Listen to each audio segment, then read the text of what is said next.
Hello everyone and welcome to another Fontaine speculation video.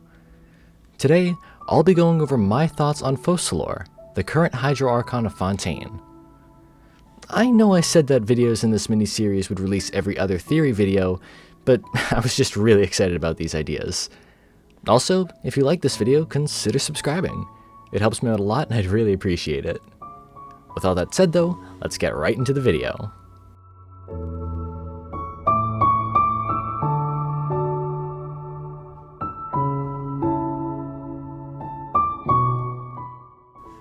Now, as many of you know, Focalors is not the Hydro Archon who won the Archon War 2,000 years ago. Before 3.6, we didn't know when exactly she became the Hydro Archon, but this update has given us some more information on her and the previous Archon. I made a video on the previous Archon a few weeks ago that didn't have this information, but the theories mentioned in it still stand for the most part. Anyways, version 3.6 introduced a brand new area in northwest Sumeru called the Girdle of the Sands. In this area, there is a massive tree known as the Harvest Tokum, which the Pari praise as their god. What might surprise some of you though is the fact that this great tree is actually the previous Hydro Archon in a way. During the Cataclysm, the 7 Archons were called to Tunigi Hollow to fight against the emerging monsters. In the battle, the previous Hydro Archon was killed, and her body transformed into a sea of pure dew known as the Amrita. Greater Lord Rukkhadevata would then grow the Harvest Tokum from the Amrita in order to anchor the previous Hydro Archon to the mortal realm. Later, the Lockfolk would come to this area in search of their god, but after seeing that she was not in the state that they expected, they left and spread all across Teyvat. Also around this time, Focalors would have ascended to become the new Hydro Archon, as the previous one died in the Cataclysm. However, we do know that Nahida is the youngest of the 7, having been born during the Cataclysm, which means Focalors must be older. It's unknown exactly how old she is, but I'll be talking more about my thoughts on her origins later on in this video. For now, I'd like to talk about plot ideas revolving around her. Now, Focalors is a very unique Archon in terms of her personality. She seems to think very highly of herself, as given from what she says in the Varunata Lazarite Gemstone. "My ideals have no stains, I must correct you. People here bear no sins in the eyes of the gods. Only laws in the tribunal can judge someone. They can judge even me. So praise my magnificence and purity." 2 other characters also had some things to say about her. Neuvillette, the Chief Justice of Fontaine, says that she is prone to hysterics, while Nahida says that she enjoys the atmosphere of a courtroom and is present at nearly every trial. Additionally, the Lockfolk do not agree with her ideals, which is also part of why they left Fontaine. Anyways, getting back to trials real quick, I believe that they will be a key part of Fontaine's story.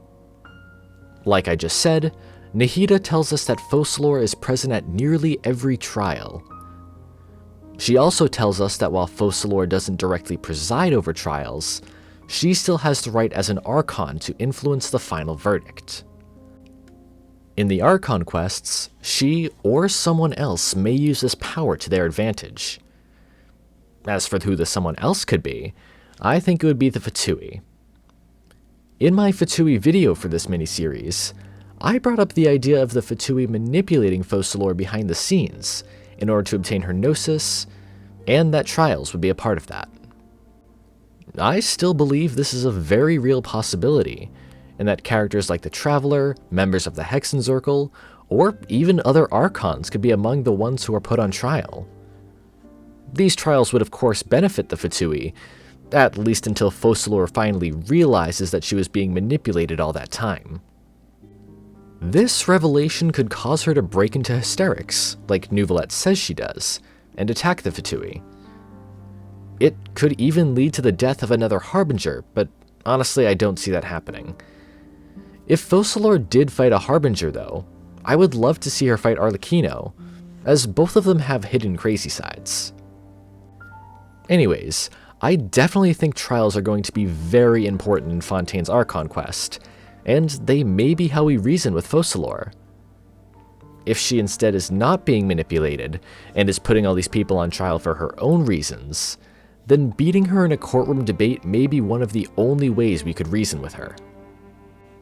Now, I don't think that those people will be the only ones being judged. I believe that Focalors herself may be judged, perhaps by Celestia. Currently, Celestia appears to be moored above Fontaine, so it is likely that they will have some influence in the overall story for the region. In the Travail trailer, Dane says that Focalors knows not to make an enemy out of the Divine. However, something could happen in the Archon quest that leads to Focalors being forced to confront the Divine in a way. Fontaine is the 5th nation we are going to visit out of Teyvat 7, so a big plot like this would not be too outrageous of an idea. At the end of Sumeru's Archon quest, while Nahida was talking with the Torre, she mentioned the idea of the Heavenly Principles awakening. I think it would be really cool if this happened in a way. Maybe not a complete awakening, but some envoy from Celestia or something like that coming down and judging Fontaine and Focalors. This could also give us more information about the Sustainer of Heavenly Principles, with her possibly making an appearance, even if it's just in a flashback. There are a lot of questions regarding her, and Fontaine would be a great time to get some answers. An envoy from Celestia could also give us information on the state of Celestia, and what exactly happens up there. Despite it being in the game since the beginning, very little is known about Celestia. I think it's about time we learn more about what's happening up there. Perhaps Celestia is even corrupted in a way, as the Sustainer's red color scheme is quite different from the bright blue that is usually associated with celestial objects.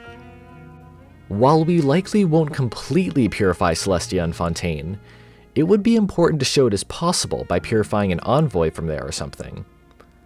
Having the person we purify be the Sustainer could give us more answers about our twin, Khaenri'ah, and more, but I'm thinking they may save her for later in the story.